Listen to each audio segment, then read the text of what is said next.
Hello friends, कैसे हैं आप लोग। मैं अरविंद मौर्य आपके अपने यूट्यूब चैनल इंटरेस्टिंग केमिस्ट्री में आपका स्वागत करता हूं। तो फ्रेंड्स, आज हम लोग देखने वाले हैं क्लास 10th साइंस का इम्पॉर्टेंट क्वेश्चन, ठीक है, जो कि बोर्ड एग्जाम की दृष्टि से महत्वपूर्ण है और एग्जाम में आने के चांसेस अधिक हैं, ठीक है। तो हम लोग फर्स्ट चैप्टर देख चुके हैं, आज है सेकंड चैप्टर। पार्ट 2 क्या है? अम्ल, क्षार तथा लवण, ठीक है, एसिड, बेस एंड साल्ट्स। तो इसके कुछ इंपॉर्टेंट क्वेश्चंस हैं जो बार बार पूछे जाते हैं, उनके आने की चांसेस भी ज़्यादा होते हैं, ठीक है, और उन्हीं में से लगभग क्वेश्चन बार बार आता भी है। तो उसको आज हम लोग डिस्कस करने वाले हैं। तो कुछ क्वेश्चन यहाँ पर लिखे गए हैं, लगभग 5 क्वेश्चन है, और इसको डिस्कस करते हैं और देखते हैं किस प्रकार से क्वेश्चन पूछा जाता है, ठीक है। तो यहाँ दिया गया है important question for board exam 2021-22, ठीक है। तो पहला क्वेश्चन आप लोग देख पा रहे होंगे, यहाँ दिया गया है अम्ल तथा क्षार की आधुनिक अवधारणा, ठीक है, या फिर परिभाषा क्या है। मतलब कभी कभी कहता है कि अम्ल क्षार की आधुनिक अवधारणा क्या होता है, या फिर परिभाषा क्या होता है, कुछ ही पूछ सकता है, ठीक है, या फिर अम्ल, क्षार और लवण के बारे में पूछ सकता है। तो यहाँ उदाहरण द्वारा स्पष्ट करना है। और दूसरा क्वेश्चन है विरंजक चूर्ण, जिसको हम ब्लीचिंग पाउडर भी कहते हैं, बनाने की विधि, रासायनिक गुण, समीकरण तथा उपयोग लिखिए। फिर तीसरा क्वेश्चन है खाने का सोडा, बेकिंग सोडा के बनाने की विधि तथा भौतिक व रासायनिक गुणधर्म और समीकरण देते हुए लिखिए या फिर समझाइए, ठीक है। और चौथा है प्लास्टर ऑफ पेरिस, पीओपी जिसे कहते हैं, किसे कहते हैं, ठीक है, प्लास्टर ऑफ पेरिस किसे कहते हैं, इसके बनाने की विधि, गुण व उपयोग लिखिए, ठीक है। उसके बाद लास्ट 5वां क्वेश्चन है पीएच पैमाना क्या होता है, ठीक है, पीएच वैल्यू जो हम लोग देखते हैं अम्ल और क्षार के लिए, और फिर उदासीन के लिए करते हैं कितना कितना पीएच आया। तो पीएच पैमाना क्या होता है, और उसके बाद फिर उदासीन, अम्लीय तथा क्षारीय, मतलब तीनों के लिए, उदासीन, अम्लीय तथा क्षारीय विलयनों के लिए पीएच मान का परास तथा शुद्ध जल का पीएच वैल्यू बताइए, ठीक है, कि मतलब किस परास के रेंज में, मतलब किस रेंज में है तो उनको हम अम्लीय कह सकते हैं, किस में क्षारीय कहेंगे, और किस पर है तो उदासीन कहेंगे, ठीक है।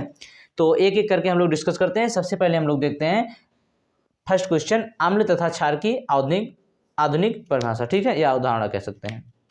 तो देखिए, जैसा कि नाम है अम्ल, तो सबसे पहले पदार्थों को 2 पार्ट में डिवाइड किया गया था, बांटा गया था उनके स्वाद के अनुसार, ठीक है, या फिर लिटमस पेपर के प्रभाव के अनुसार, कि मतलब एक या तो अम्ल हो सकता है, या तो स्वाद में खट्टा है तो अम्ल हुआ, यदि कड़वा है तो फिर क्षार हो सकता है, ठीक है, और ये दोनों में से कुछ नहीं तो उसको उदासीन कहेंगे। तो यहाँ पर हम लोग देखते हैं आधुनिक परिभाषा के अनुसार, तो हम ये कह सकते हैं कि अम्ल वह सभी पदार्थ होते हैं जो जलीय विलयन में H+ आयन देते हैं, ठीक है, अम्ल वह सभी पदार्थ कहलाते हैं जो जलीय विलयन में H+ आयन देते हैं, तथा क्षार वह सभी पदार्थ होते हैं जो जलीय विलयन में OH- आयन देते हैं, ठीक है। अब देखिए, जैसे मान लीजिए H+ आयन दे रहा है तो H+ आयन तो स्टेबल नहीं होता है, लेकिन बात कर रहे हैं हम लोग जलीय विलयन की। आर्हीनियस के अनुसार यदि जलीय विलयन में H+ आयन दे रहा है, तो यदि H+ आयन देता है तो H2O उस H+ आयन को ग्रहण कर लेता है और बन जाता है H3O+, जिसको हम लोग हाइड्रोनियम आयन भी कहते हैं, ठीक है। अब देखिए, यहाँ से हम लोग देखें तो अम्ल के बारे में, जैसे मान लीजिए HCl, ये एक अम्ल होगा, क्योंकि मान लीजिए इसको तोड़ेंगे हम लोग तो H+ और +Cl- में जाएगा, ठीक है।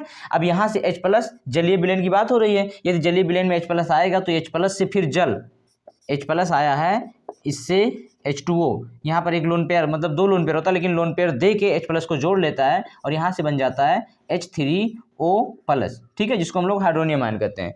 तो मतलब क्या हुआ, सीधे हम लिख सकते हैं कि अम्ल स्वाद में खट्टे होते हैं, ये तो सही है, लेकिन आधुनिक परिभाषा के अनुसार लिखेंगे कि अम्ल वह सभी पदार्थ होते हैं जो जलीय विलयन में H+ आयन डोनेट करते हैं, देते हैं, ठीक है, या फिर हाइड्रोनियम आयन भी कह सकते हैं, क्योंकि H+ H2O में मिलके H3O+ बनाता है। उसके बाद फिर क्षार की बात करेंगे, तो क्षार क्या होता है, वह सभी पदार्थ जो जलीय विलयन में OH- आयन देते हैं, ठीक है। अब यहाँ पर हम लोग थोड़ा सा और अम्ल में देख लेते हैं, अम्ल प्रबल और दुर्बल होता है, ठीक है। तो यदि हम प्रबल अम्ल की बात करेंगे तो जैसे हो गया HCl, ठीक है, उसके बाद फिर H2SO4, उसके बाद फिर HNO3, ठीक है,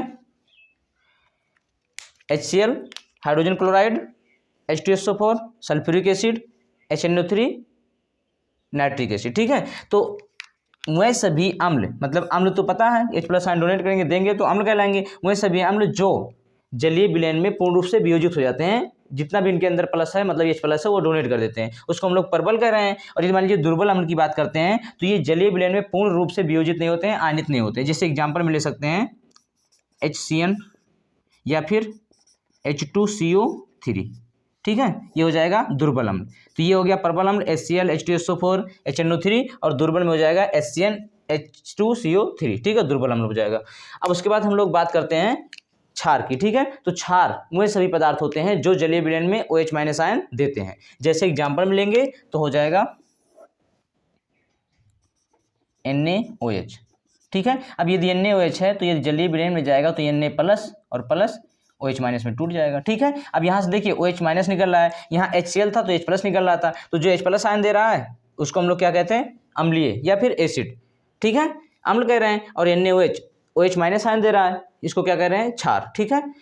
उसके बाद अब मान लीजिए एग्जाम्पल भी हो गया, जैसे और भी ले सकते हैं, CaOH का होल ट्वाइस हुआ, ठीक है, ये भी जाएगा Ca2 प्लस और प्लस 2OH माइनस, ठीक है। उसके बाद और भी देख सकते हैं MgOH का होल ट्वाइस, ये भी टूटेगा, Mg2 प्लस और प्लस 2OH माइनस, यहाँ पर क्योंकि 2 है तो 2 हो जाएगा, ठीक है। इसके बाद अब हम लोग देखते हैं, इसी में एक शब्द और आता है उदासीनीकरण, ठीक है, या फिर कहते हैं साल्ट किसे कहते हैं, लवण किसे कहते हैं, ठीक है। तो हम लोग उदासीनीकरण को समझेंगे कि उदासीनीकरण अपक्रिया किसे कहते हैं, ऐसा भी हो सकता है। तो यहाँ से देखिए, जैसे मान लीजिए हम लोग देखते हैं कि अम्ल लिए हैं और क्षार लिए हैं, ठीक है। तो परिभाषा ऐसे भी लिख सकते हैं, जब अम्ल और क्षार को मिलाते हैं, ठीक है, अम्ल क्षार मिलाते हैं, ठीक है, लवण पानी बनाते हैं और उदासीनीकरण कहलाते हैं, ठीक है। अम्ल क्षार मिलाओ, लवण पानी बनाओ, उदासीनीकरण कहलाओ, ठीक है। अब जैसे एग्जाम्पल में देखते हैं तो यहाँ से हम लिख सकते हैं कि मान लीजिए अम्ल मतलब HCl ले लें प्लस क्षार NaOH ले लें, ठीक है।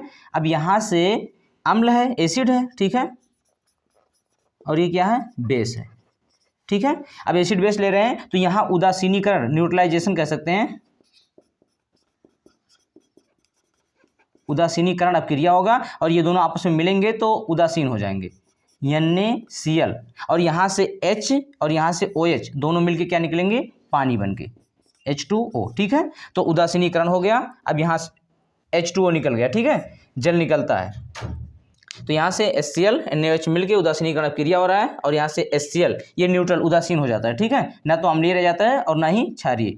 अब मान लीजिए यहाँ से हम लोगों को साल्ट का परिभाषा देखना हो, ठीक है, लवण किसे कहेंगे, तो हम कह सकते हैं कि वह पदार्थ जो जलीय विलयन में वियोजित होने के बाद ना तो H प्लस आयन देते हैं, ठीक है, प्लस आयन देंगे लेकिन H प्लस आयन नहीं देंगे, H के अलावा कोई भी प्लस देंगे, और ना तो OH माइनस आयन देते हैं, मतलब उसके अंदर ना तो H प्लस आयन होता है ना OH माइनस आयन होता है, तो उसको हम लोग क्या कहते हैं, साल्ट्स कहते हैं, लवण कहते हैं। जैसे मान लीजिए अब इनको देखेंगे NaCl को, तो ये वियोजित होंगे तो Na प्लस में जाएंगे, Cl माइनस में जाएंगे, लेकिन ना तो यहाँ H प्लस आयन मिलेगा ना तो OH माइनस आयन मिलेगा, प्लस माइनस मिलेंगे लेकिन H प्लस OH माइनस नहीं मिलेंगे, तो इसको हम लोग क्या कहेंगे, साल्ट्स कहेंगे, ठीक है, लवण कहेंगे। और भी ले सकते हैं, जैसे मान लीजिए ZnSO4, ये भी टूटेगा तो Zn2 प्लस और प्लस SO4 डबल माइनस, यहाँ भी देखिए टूट रहे हैं प्लस माइनस में, लेकिन ना तो H प्लस है ना OH माइनस है, तो इसको हम लोग क्या कहेंगे, साल्ट कहेंगे, लवण कहेंगे, ठीक है।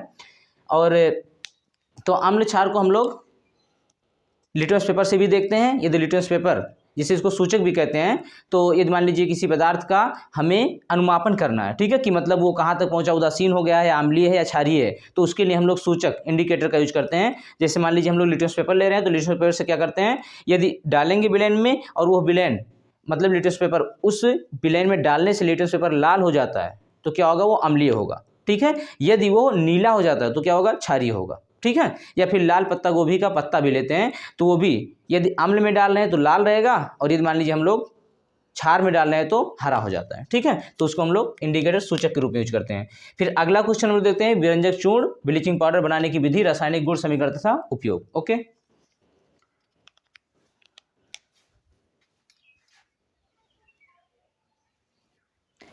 तो फ्रेंड्स अब हम लोग बात करते हैं विरंजक चूर्ण ब्लीचिंग पाउडर के बारे में, ठीक है। तो देखिए यहाँ पर जैसा कि आप लोग देख रहे हैं विरंजक चूर्ण, अब ये सब लिख देना इसलिए जरूरी होता है क्योंकि मान लीजिए एक एक हम लिखते जाएंगे बताते जाएंगे तो वीडियो बहुत ही लंबा हो जाता है, ठीक है। इसलिए सुविधाजनक के लिए कि मतलब लिख देंगे तो कम टाइम में ज़्यादा बता पाएंगे, ठीक है। और आप लोगों को बहुत ज़्यादा डिटेल नहीं देखना है, शॉर्ट्स में ही देखना है, क्योंकि ज़्यादा ज्ञान लेना होगा, नॉलेज लेना होगा तो हम लोग बाद में ले सकते हैं, लेकिन अभी एग्जाम की दृष्टि से पढ़ रहे हैं तो शॉर्ट्स में ही चीज़ों को हमें पढ़ना है। ओके, तो यहाँ पर हम लोग देखते हैं विरंजक चूर्ण, ठीक है, जिसका फार्मूला होता है CaOCl2, जिसको कहते हैं कैल्शियम ऑक्सीक्लोराइड, ठीक है, कैल्शियम ऑक्सीक्लोराइड। और बनाने की विधि है, तो यहाँ से क्या करेंगे, कैल्शियम हाइड्रोक्साइड लेंगे CaO OH का होल ट्वाइस और प्लस Cl2 से अपक्रिया करवा देंगे तो क्या बनेगा, यहाँ से देखिए यहाँ से H2O निकल जाएगा और Cl2 आके जुड़ जाएगा तो बनेगा CaOCl2 और प्लस H2O। ठीक है, यहाँ से बन गया ब्लीचिंग पाउडर या फिर इसको कह सकते हैं बेरेंजक चूर्ण कहेंगे या ब्लीचिंग पाउडर कुछ भी कह सकते हैं, H2O। ठीक है, और यहाँ यह केस क्या है, CaOH का होल ट्वाइस कैल्शियम हाइड्रोक्साइड। उसके बाद गुड़ के बारे में बात करते हैं तो यह हल्के पीले रंग का ठोस पदार्थ है। उसके बाद दूसरा है, इससे Cl2 की गंध आती है। ठीक, क्लोरीन की गंध आती है, क्योंकि क्लोरीन है तो क्लोरीन की गंध आती है। उसके बाद इसे जल में मिलाकर गर्म करने पर क्या होता है, Cl2 गैस निकलता है। इसका भी यदि हम लोग रिएक्शन देखेंगे कि यदि इसे हम जल में मिलाते हैं, क्या है, CaOCl2। ठीक है, CaOCl2 यदि हम लोग H2O में मिला के इसको गर्म करते हैं, ये भी क्वेश्चन अलग से भी पूछा जा सकता है कि जब हम लोग ब्लीचिंग पाउडर या बेरेंजक चूर्ण को जल में मिला के गर्म करते हैं तो क्या होता है, तो क्लोरीन गैस निकलता है। ठीक है, तो बस यहाँ इसका जो अपोजिट है वही हो जाएगा CaOH का होल ट्वाइस और प्लस Cl2। ठीक है, CaOH का होल ट्वाइस कैल्शियम हाइड्रोक्साइड और Cl2 की अपक्रिया से ये बना था, तो यदि मान लीजिए जल से मिला के गर्म कर रहे हैं तो पुनः वही बन जाएगा। ठीक है, यदि मतलब इसको जल में मिला के कैल्शियम ऑक्सीक्लोराइड को जल में मिला के गर्म करेंगे तो बन जाएगा जिससे ये बना था। ठीक है, उसके बाद हम लोग उपयोग में देख लेते हैं तो उपयोग क्लोरोफॉर्म बनाने में किया जाता है इसका उपयोग। उसके बाद ऑक्सी कारक के रूप में किया जाता है। फिर ऊन को सिकोड़ने से, जैसे ऊन सिकोड़ रहा है तो उसको बचाने में भी किया जाता है। ठीक है, और उसके बाद पेयजल को जीवाणु रहित बनाने में। तो इस प्रकार से था बेरेंजक चूर्ण के बारे में। ठीक है, तो बहुत ज़्यादा डिटेल में नहीं जाना है, डिटेल में जाने के लिए हम लोग एग्जाम दे लेंगे, उसके बाद फिर डिटेल में इसको अच्छे से पढ़ेंगे। ठीक है, तो अभी शॉर्ट्स में ही पढ़ना जरूरी है। अब हम लोग तीसरे क्वेश्चन पर चलते हैं जो कि दिया गया है खाने का सोडा, जिसको हम बेकिंग पाउडर भी कहते हैं, बनाने की विधि, भौतिक तथा रासायनिक गुण और समीकरण भी देना है। ठीक है, तीसरे क्वेश्चन को देखते हैं। ओके, तो आप लोग यदि स्क्रीनशॉट लेना चाहते हैं तो ले सकते हैं।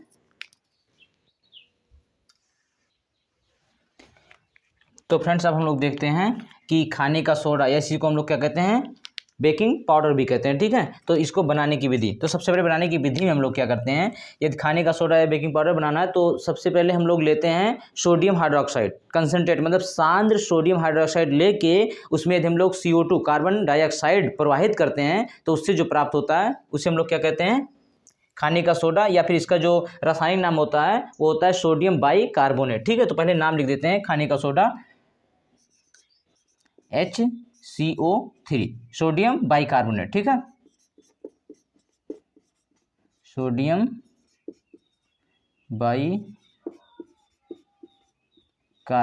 ठीक है, यह है इसका रासायनिक नाम और रासायनिक सूत्र है NaHCO3। ठीक है, अब बनाने की विधि देखते हैं। तो बनाने की विधि में क्या करते हैं हम लोग, सोडियम हाइड्रोक्साइड की सांद्र मतलब सांद्र विलयन सोडियम हाइड्रोक्साइड सांद्र अवस्था में लेके यदि उसमें हम लोग CO2 कार्बन डाइऑक्साइड प्रवाहित करते हैं तो उससे प्राप्त होता है हमारा सोडियम बाइकार्बोनेट। ठीक है, तो यहाँ पर देख लेते हैं कि जब मान लीजिए हम लोग NaOH सोडियम हाइड्रोक्साइड इसका 2 मॉलिक्यूल ले लेते हैं और प्लस इसमें CO2 कार्बन डाइऑक्साइड प्रवाहित करते हैं तो यहाँ से जो बनता है वो बनता है Na2CO3 और प्लस H2O। ठीक है, Na2CO3 प्लस H2O। अब ये बना है जो हमारा यह है सोडियम कार्बोनेट, पुनः इसमें और CO2 मिलाएंगे Na2CO3 प्लस H2O जो यहाँ पर प्राप्त हुआ है प्लस CO2, तो यहाँ से हमें प्राप्त होगा NaHCO3 2 मॉलिक्यूल। ठीक है, इसको हम लोग कहते हैं सोडियम बाइकार्बोनेट या इसी को कहते हैं खाने का सोडा या फिर बेकिंग पाउडर। ठीक है,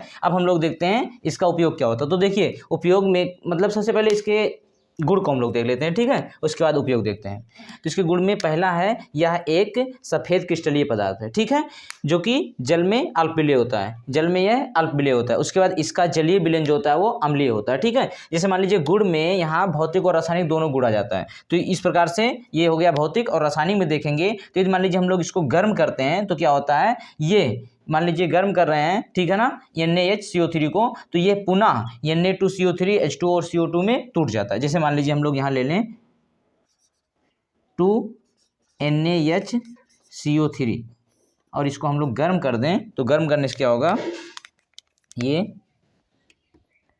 सोडियम कार्बोनेट Na2CO3 और प्लस H2O जल और प्लस CO2 में टूट जाता है। ठीक है, उसके बाद ये हो गया इसका मतलब भौतिक रासायनिक दोनों, ये भौतिक है तो इसको रासायनिक मान लीजिए। और दूसरा होता है कि यदि मान लीजिए इसको हम लोग जल से मतलब तनु अम्ल से अपक्रिया करवाते हैं, यदि हम लोग इसका तनु अम्ल से अपक्रिया करवाते हैं तो क्या होता है कि ये लवण, पानी और प्लस कार्बन डाइऑक्साइड देता है। जैसे मान लीजिए एग्जाम्पल में ले लें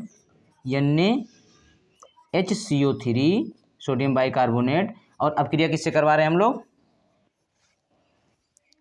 तनु अम्ल HCl ले लेते हैं।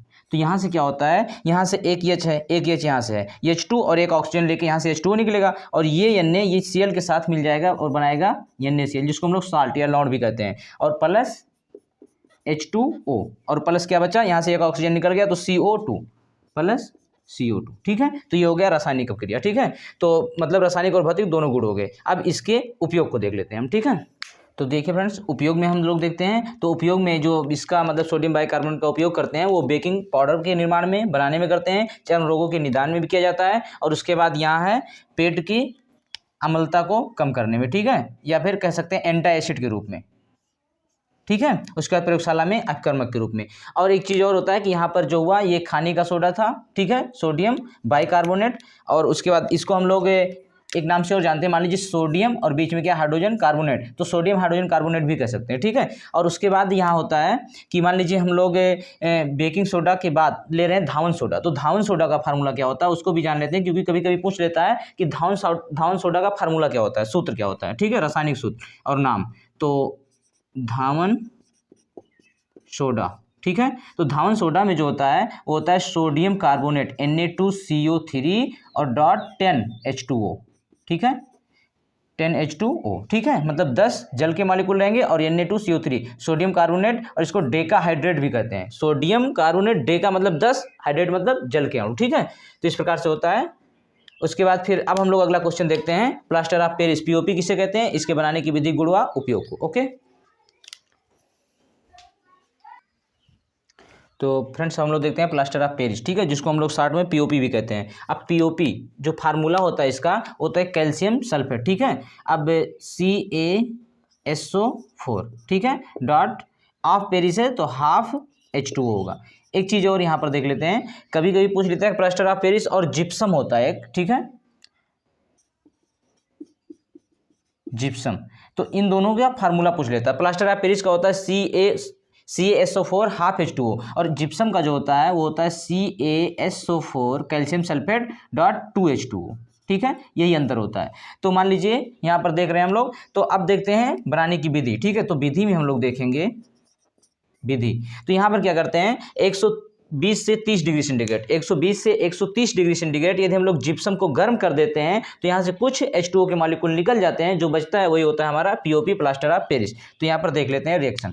तो यहाँ से लेते हैं सबसे पहले जिप्सम को, CaSO4.2H2O। ठीक है, अब यहाँ पर क्या करते हैं, इसको गर्म कर देते हैं, कितना, 120 से 130।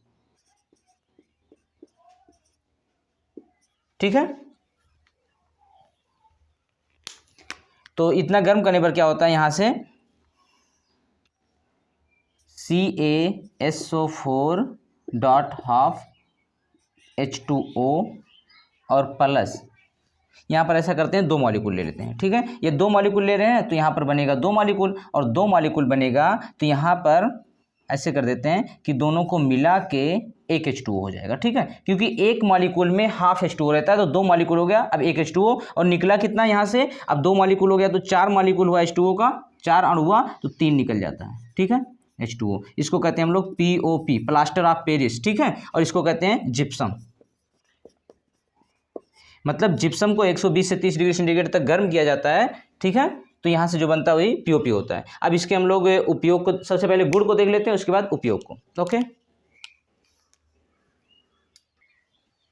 तो देखिए फ्रेंड्स, यदि हम लोग इसके गुण में देखेंगे तो गुण में क्या होता है कि ये सफ़ेद रंग का एक चूर्ण होता है। ठीक है, जिसको गर्म करने से ये निर्जल CaSO4 कैल्शियम सल्फेट में बदल जाता है। जैसे मान लीजिए ये मतलब सफ़ेद रंग का चूर्ण होता है और इसको गर्म करते हैं, मान लीजिए हम लोग CaSO4, ठीक है, 2 मॉलिक्यूल ले लेते हैं और H2O, और ये जिसको हम लोग गर्म कर रहे हैं तो क्या होता है, यहाँ से H2O का मॉलिक्यूल निकल जाता है और ये बन जाता है 2CaSO4। ठीक है, जो निर्जल होता है, अब इसके साथ जल नहीं है, और जो जल का मॉलिक्यूल था वो अणु था वो अलग हो गया। ठीक है, तो पहला गुण हो गया। दूसरा होता है कि यदि मान लीजिए इसको हम लोग पानी में घोले या पानी मिलाते हैं तो क्या होता है, यहाँ से पानी मिलाने से ये जम जाता है, ठीक है, और पुनः प्लास्टर ऑफ पेरिस पीओपी से ये जिप्सम बन जाता है। यदि मान लीजिए हम लोग जल से क्रिया करवाते हैं तो जल योजन जिसको कहते हैं, ठीक है, तो जल योजन होगा तो जल जुड़ जाएगा और पुनः यहाँ पीओपी से जिप्सम प्राप्त हो जाता है। यहाँ से यदि हम लोग लेते हैं जल योजन करने के लिए CaSO4 2H2O, ठीक है, मतलब इसको हम लोग कहते हैं पीओपी या फिर प्लास्टर ऑफ पेरिस का जल योजन। इसमें जल मिलाते हैं तो जल जब मिलाते हैं तो यहाँ से 3 मॉलिक्यूल लेते हैं इसका 3H2O, तो यहाँ से क्या होता है, ये आपस में जाके जुड़ जाएगा और बन जाएगा, यहाँ से ये था पीओपी और यहाँ से बन जाएगा जिप्सम, ठीक है, CaSO4.2H2O, यहाँ से 2 मॉलिक्यूल, ठीक है, क्योंकि यहाँ पर 2 लिया गया था और 3 और 1 4 और यहाँ 2 दूनी 4 H2O के मॉलिक्यूल, ठीक है। तो इस प्रकार से हो गया। अब इसके हम लोग उपयोग को देख लेते हैं। एक चीज़ और समझ लेते हैं कि जिप्सम यहाँ से और पीओपी इन दोनों का फार्मूला, तो जो अंतर होता है यहाँ पर हाफ H2O लिया गया, यहाँ पर 2H2O लिया गया, ठीक है, तो यहाँ प्लास्टर ऑफ पेरिस, आप को हम समझते हैं हाफ से हाफ H2O रहेगा और ये तो फार्मूला सेम है CaSO4, और यहाँ जिप्सम लास्ट में क्या आ रहा है, सम मतलब 2 4 6 ऐसे होता है ना, तो यहाँ पर 2H2O, तो मतलब जो हम लोग POP plaster of Paris CaSO4 half H2O, आप आ रहा है तो हाफ H2O, और यदि मान लीजिए हम लोग देख रहे हैं जिप्सम लास्ट में सम आ रहा है तो CaSO4 इंटू 2H2O, सम मतलब 2 से स्टार्ट हो 2 4 6 तो 2H2O, ठीक है। अब आगे हम लोग इसके उपयोग को देखते हैं। तो इसके उपयोग की बात करते हैं हम लोग, तो शल्य चिकित्सा में प्लास्टर करने में, ठीक है, जैसे मान लीजिए जब हाथ या पैर का या मान लीजिए कभी हड्डी टूट जाता है तो डॉक्टर के पास जाता है, जो प्लास्टर ऊपर से चढ़ाया जाता है वो किसका होता है, पीओपी प्लास्टर ऑफ पेरिस होता है, ठीक है। और दूसरा है सांचे व मॉडल बनाने में, जैसे मान लीजिए घर का डिजाइनिंग करना है तो आजकल ज़्यादातर पीओपी का यूज किया जाता है, ठीक है, और सांचे भी इससे बनाए जाते हैं। उसके बाद फिर खिलौना बनाया जाता है और मूर्ति, जैसे मान लीजिए दीपावलियों में जो मूर्तियाँ बिकती हैं या खिलौने होते हैं वो भी किसके बनाए जाते हैं, पीओपी के ज़्यादातर बनाए जाते हैं, ठीक है। तो इस प्रकार से पीओपी भी पूरा हो गया शॉर्ट्स में। अब इससे ज़्यादा बहुत डिटेल में नहीं जाना है, इतना ही काफ़ी इसके लिए, ठीक है। अगला क्वेश्चन हम लोग देते हैं, पीएच पैमाना क्या मापता है, उदासीन अम्लीय क्षारीय के लिए पीएच का वैल्यू, ठीक है। तो फ्रेंड्स अब हम लोग यहाँ देखते हैं कि पीएच पैमाना क्या मापता है, ठीक है। तो जो पीएच पैमाना होता है वो अम्लों व क्षारकों के जलीय विलयन में H+ का सांद्रता मापता है, ठीक है, कि मतलब कितना H+ आयन है उसी अनुसार वो जलीय विलयन जो है अम्लीय होगा या क्षारीय होगा। तो यहाँ पर मान लीजिए पीएच वैल्यू ये दिया गया है तो उसका एक स्केल लेते हैं, पीएच पैमाना जिसको कहते हैं। तो यहाँ से यदि हम लोग देखें कि पीएच स्केल है ये, ठीक है, पीएच पैमाना यहाँ 0 से लेकर और 14 तक है, ठीक है। यदि बीचों बीच में आ रहा है पीएच वैल्यू 7 आ रहा है तो वो विलयन उदासीन होगा, ठीक है। यदि पीएच वैल्यू कितना है 7 है तो उदासीन, जैसे मान लीजिए शुद्ध जल का पीएच, बार बार क्वेश्चन पूछा जाता है कि शुद्ध जल का पीएच कितना होता है, तो वो 7 होता है, ठीक है, क्योंकि शुद्ध जल जो होता है वो उदासीन होता है, ना अम्लीय होता है ना ही क्षारीय होता है। तो शुद्ध जल का पीएच यहाँ लिख भी देते हैं, शुद्ध जल का पीएच बराबर 7, ठीक है।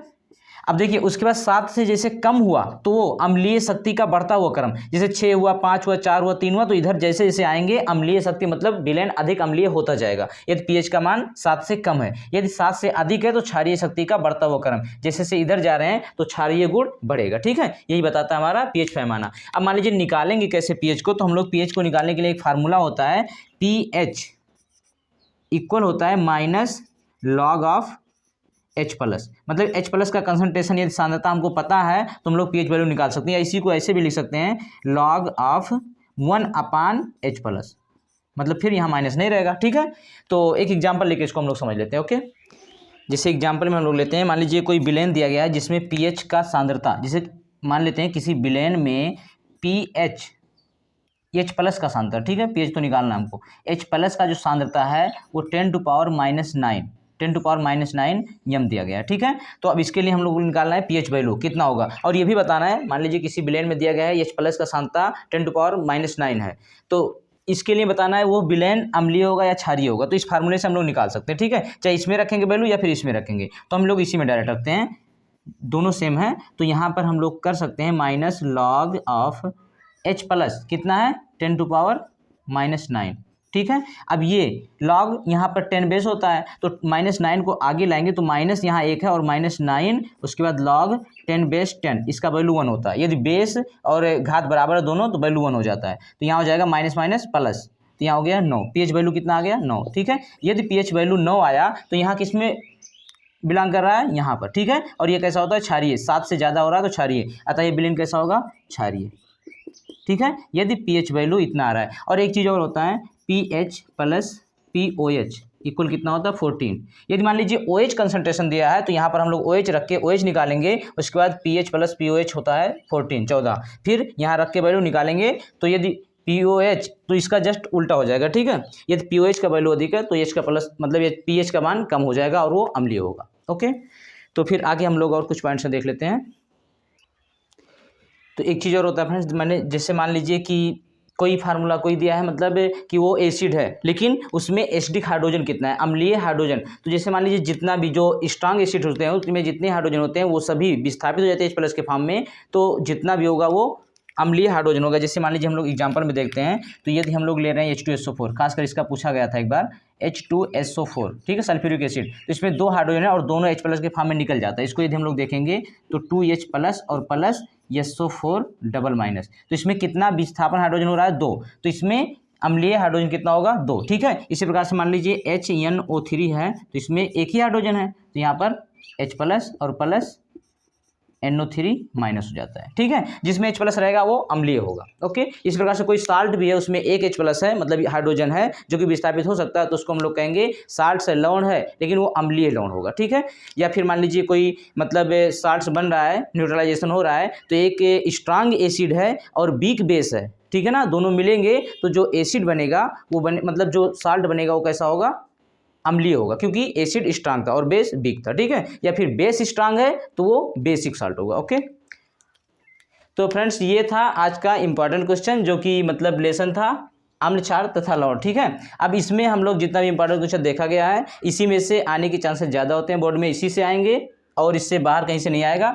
तो उम्मीद है कि आप लोगों को ये वीडियो समझ में आया होगा, पसंद आया होगा, और इसको बार बार प्रैक्टिस कर लीजिए जिससे ये टोटल क्वेश्चन तैयार हो जाए, ठीक है। Okay, thanks for watching, best of luck.